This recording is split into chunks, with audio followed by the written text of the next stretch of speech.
Lux lucet in tenebris. La luz brilla en las tinieblas.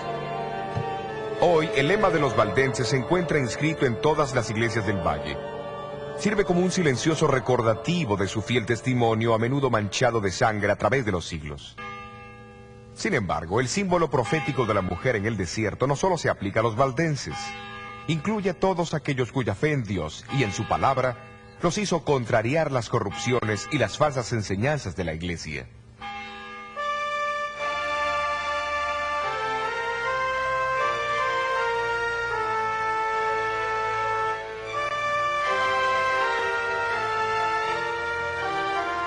Un año antes que Lutero clavase su tesis en la puerta de la iglesia, la reforma comenzó en Suiza con la predicación de Ulrico Zwinglio, quien habló contra la venta de indulgencias y otros abusos papales, y enseñó que la salvación solo proviene de Cristo. Pero no fue de Lutero que aprendió estas cosas, fue por el estudio de las Escrituras. En los estados alemanes, Lutero se destacó entre todos los reformadores, pero en los distritos suizos muchos hombres piadosos fueron campeones de la fe. Muchos de los reformadores sobresalientes son recordados en este monumento de la Reforma en Ginebra. Guillermo Farel, llamado por algunos como el Lutero de la Suiza francesa. Juan Calvino y Teodoro Beza, sucesor y biógrafo de Calvino. Calvino nació en Francia y fue guiado a la fe de la Reforma por su primo, Pedro Olivetan, que más tarde fue quien tradujo la Biblia al francés para los valdenses. A la edad de los 25 años, Calvino fue a Basilea en Suiza. Allí completó y publicó lo que probablemente fue el volumen más influyente de la Reforma protestante, la institución de la religión cristiana. Su objetivo era presentar las grandes doctrinas cristianas como él creía que habían sido antes que fuesen corrompidas por la Iglesia de Roma. En 1536, Calvino fue nombrado pastor y profesor en Ginebra. La Catedral de San Pedro vino a ser su púlpito. Pero sus palabras no se limitaron a los confines de este edificio. Durante los últimos 25 años de su vida, Calvino procuró hacer de Ginebra un modelo práctico de una ciudad cristiana. Bajo su influencia, Ginebra llegó a ser un centro para la fe reformada en Europa.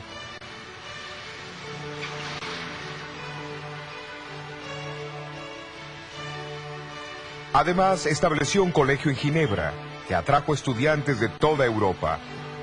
Al completar sus estudios, los graduados regresaban a sus tierras para difundir los principios de la Reforma. Un estudiante que vino de Escocia como refugiado fue Juan Knox. Llegó a ser íntimo amigo y ardiente discípulo de Calvino.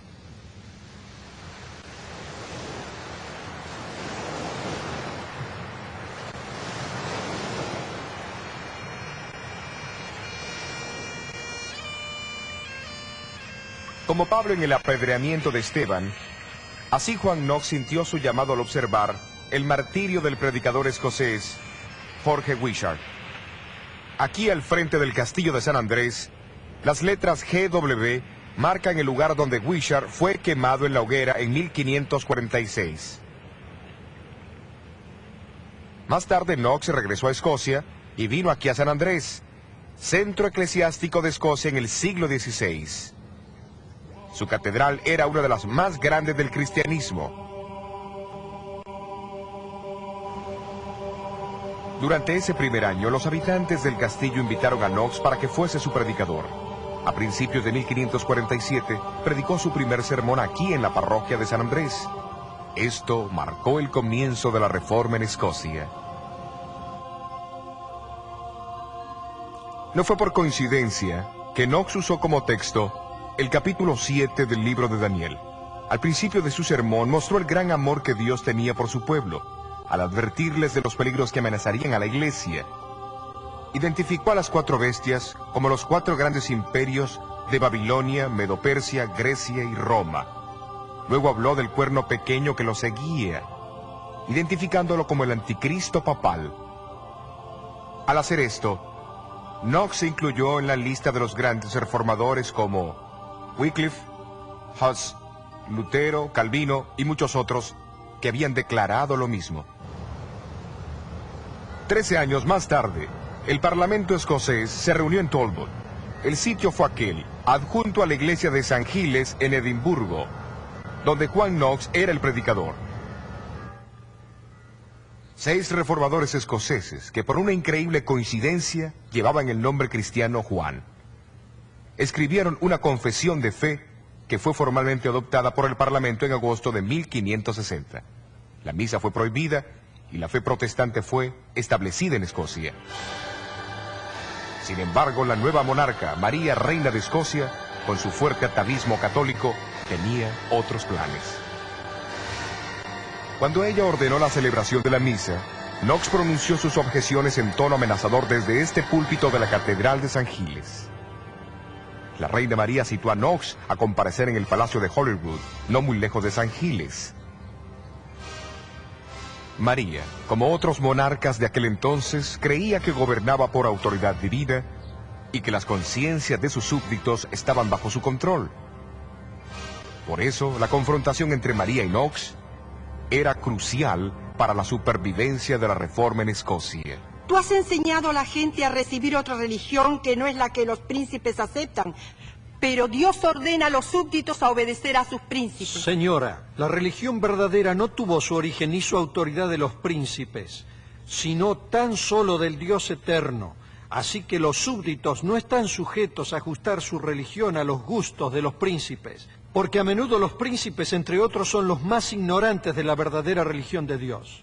Sí, pero la vuestra no es la iglesia que yo abrigaré. Yo defenderé la iglesia de Roma, porque creo que es la verdadera iglesia de Dios. Vuestro deseo, señora, no es razonable, ni hace que esa ramera de Roma sea la verdadera inmaculada esposa de Jesucristo.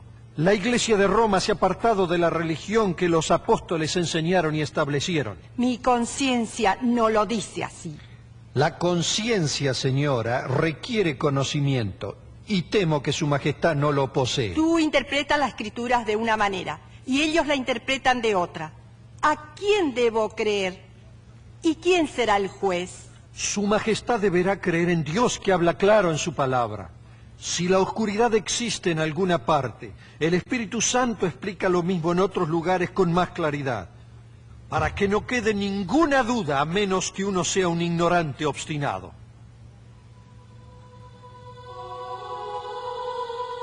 Ante Carlos V en Worms y de Knox ante la reina María en Holyrood, los momentos más dramáticos de la Reforma fueron los de Lutero. En ambos casos, la victoria favoreció a los individuos que tenían una fe inconmovible en Dios y en la verdad de su causa.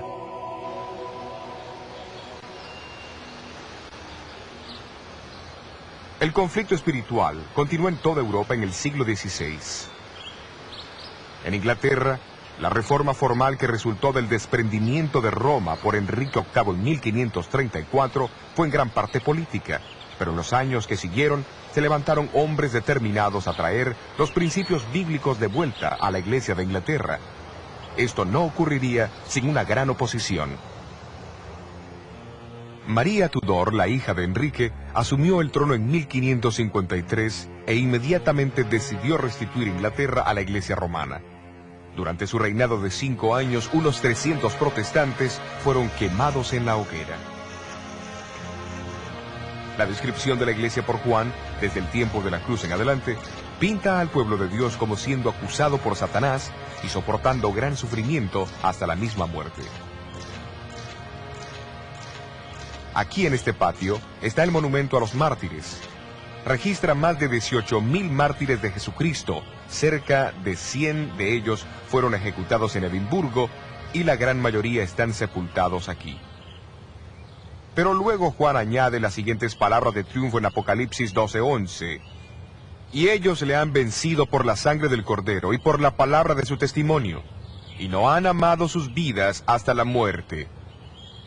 Hubo 3 hombres en Inglaterra, cuyo martirio puede representar a todos aquellos que no huyeron de la muerte durante los largos años de persecución.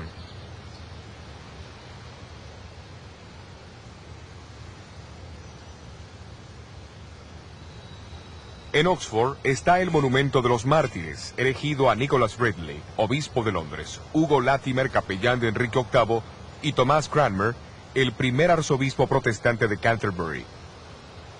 Los 3 murieron en la hoguera erigida en plena calle, en un lugar marcado por esta cruz frente al colegio de Balliol, donde Juan Wycliffe había enseñado casi 200 años antes.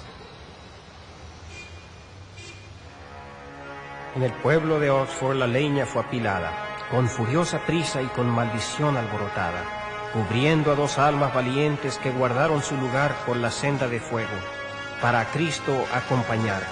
Y las llamas subieron, pero el humo cegador no pudo el alma de Hugo Latimer ahogar. Porque él dijo: hermano Ridley, alégrese, una luz en Inglaterra está por prenderse, que por la gracia de Dios jamás se apagará. Y el susurro de ese discurso resonó por doquier: jamás se apagará la luz de Latimer, aunque los vientos la hagan estremecer. La luz de Latimer brilló para quedar hasta que el día del juicio llegue a triunfar.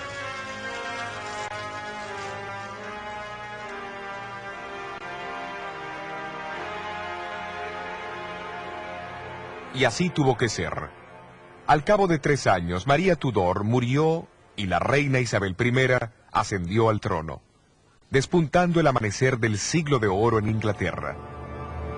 Ella se propuso con tanta diligencia devolver Inglaterra a los caminos de su padre, que los poderes católicos de Europa comenzaron a planear su derrocamiento. Felipe II, hijo de Carlos V, organizó la fuerza invasora más grande que el mundo haya conocido, la Armada Invencible. A fines de julio de 1588, los observadores situados en las partes altas del puerto de Plymouth vieron por primera vez los 130 barcos que navegaban por el canal. Bajo el comando del caballero Francisco Drake, la flota inglesa confrontó al enemigo, aunque inferior en número y armamento. En una serie de batallas durante los 10 días siguientes, los barcos ingleses más pequeños causaron grandes estragos entre los pesados galeones de España. Tratando desesperadamente de zafarse de los ataques ingleses, la desorganizada armada se dirigió hacia el mar, solo para encontrarse con una de las peores tormentas marítimas de la historia.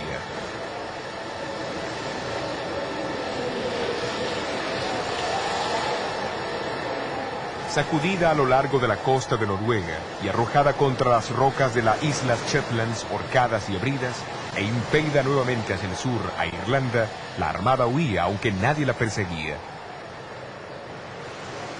De los 30.000 hombres a bordo, apenas 10.000 regresaron a España. Felipe II y los reinos católicos quedaron atónitos.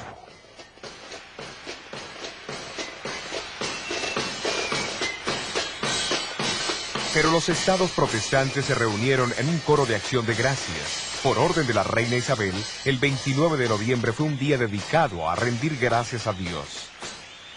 La reina misma cabalgó por las calles de Londres hasta la Catedral de San Pablo y de allí hasta la Cruz de Pablo. Después del sermón, les habló a sus súbditos, exhortándolos a que se unieran a ella para alabar al Dios que había dispersado a sus enemigos y protegido su dominio.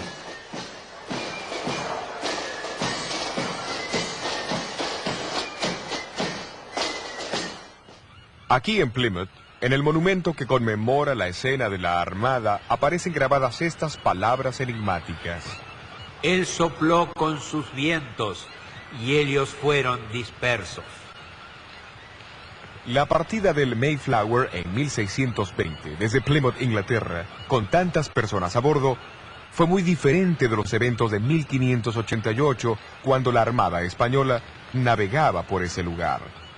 Esto también está relacionado con la saga de la mujer vestida de sol.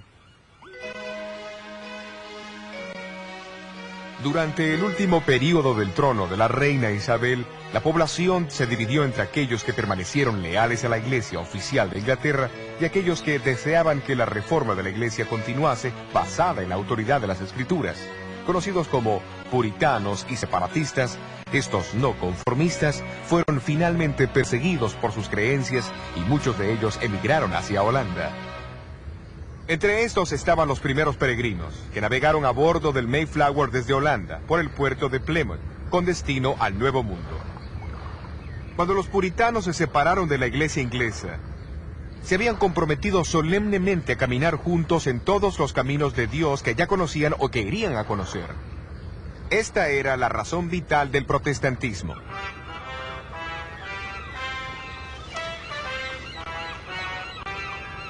Antes que ellos embarcaran desde Holanda en 1620, su pastor Juan Robinson dio su sermón de despedida.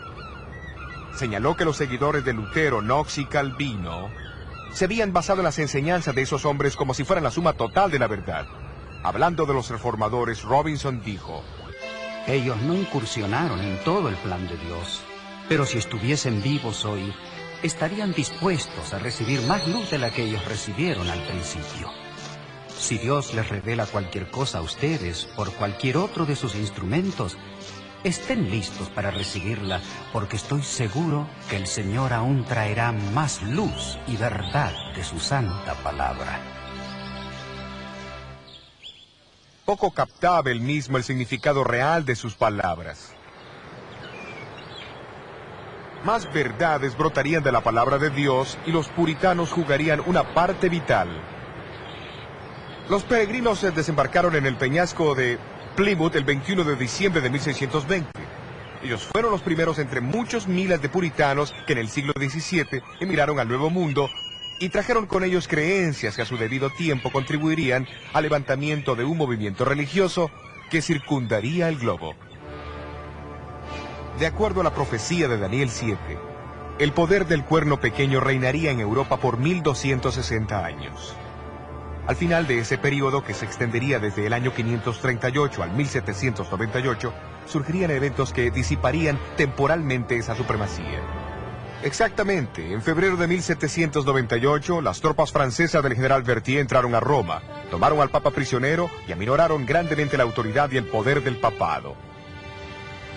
De la misma manera, en la profecía de Juan en Apocalipsis 12, la mujer vestida de sol estaría en el desierto por 1260 años.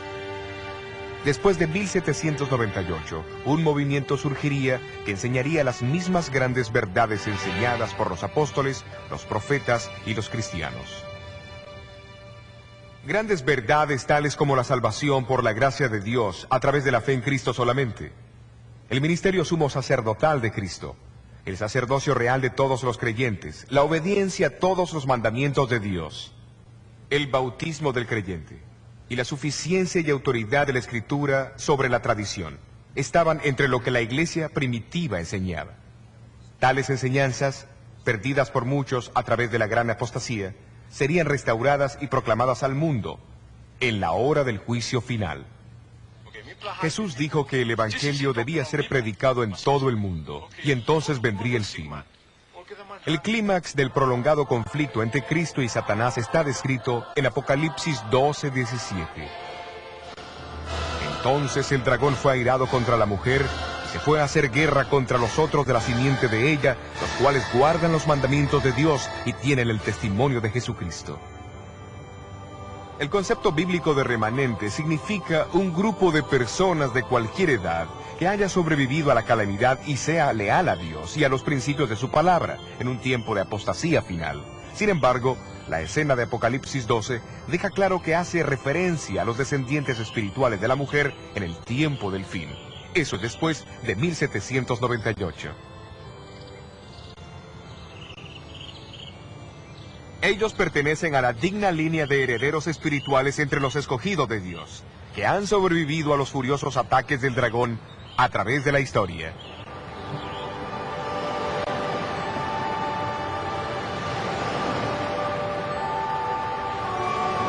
Entonces, la obra de la Reforma no termina con Lutero, con Knox, con los puritanos o con los primeros peregrinos que embarcaron hacia el Nuevo Mundo.